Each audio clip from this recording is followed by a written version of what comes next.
What is food? Food is life. Food is memory, roots, land, and the knowledge of our ancestors. the wisdom passed down with every harvest.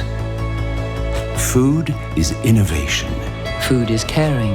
Its connections, its culture. It's the way we nurture each other, Food is a right. not a privilege. Everyone deserves safe, nutritious food. Food is our future on a plate. 80 years ago, the world set out to end hunger and malnutrition.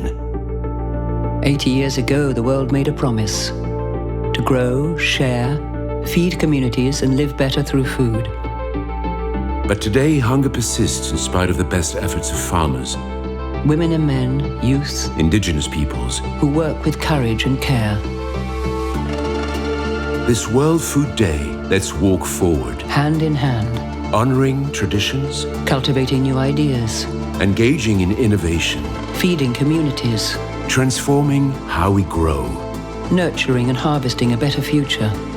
to leave no one behind. Every action, big or small, brings us closer to a better life. We each have a role to play. When we join together across borders, cultures and generations, We are part of the solution. the future of food, Belongs to all of us. hand in hand for better foods And a better future for everyone.